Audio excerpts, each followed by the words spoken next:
Welcome to CBSE English Tutorial, a visual guide.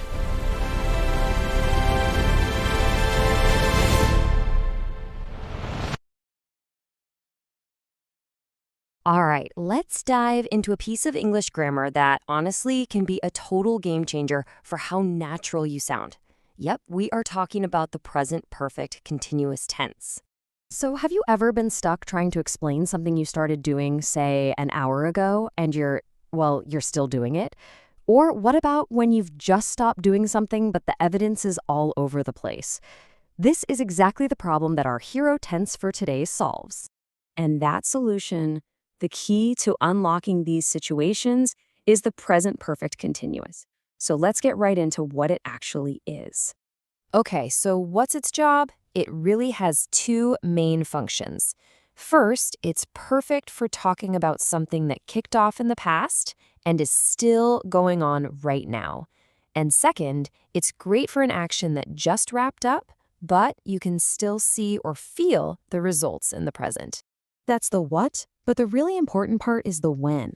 When do you actually pull this tense out and use it? Well, it pretty much boils down to three main scenarios. Okay, let's break down these three big jobs it has. First up, continuing actions. If you say, she has been reading for 2 hours, what you're really saying is she started, and guess what? She hasn't stopped. The action is still very much in progress. Then there's duration. This is all about emphasizing how long something's been happening. They have been playing since morning. You can almost feel how long that is, right?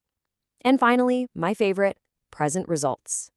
You see your friend? They're exhausted, panting. Why? He has been running. See? The running is done, but the result, him being tired, is right here in the present. Awesome. So we know what it is and when to use it. Now for the easy part. How do we actually build it? The good news is there's a super simple formula. And this is it. This is the magic formula you need to lock in. It's always the subject, then either has or have, followed by been, and then your main verb with that ing at the end. Get this down and you've basically mastered the tense. So let's see it in action. For a positive sentence, it's just like the formula. She has been reading books. Simple. Now, if you want to make it negative, you just drop the word not right after has or have. So it becomes, they have not been playing football. Super straightforward, right?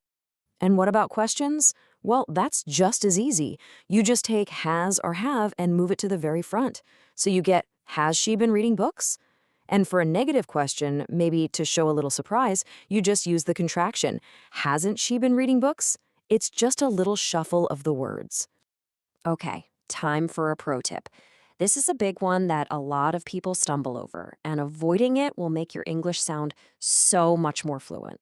Now, this is super important, so listen up. The present perfect continuous and the passive voice, they just don't get along at all. While you could technically try to force them together in a sentence, it's going to sound really, really weird and unnatural. Nobody actually talks like that. So bottom line, just don't do it. Stick with the active voice for this tense and you'll be golden. So, after all of that, if there's just one thing you remember from this whole explainer, what should it be? It all comes back to this one simple pattern. Has or have, followed by been, followed by your verb with an ing. Burn this into your brain. If you've got this, you've got the heart of the present perfect continuous. And that's a wrap. So to get you started, I'll leave you with a question to put this into practice right now. Think about your day, your week. Seriously, what have you been learning lately?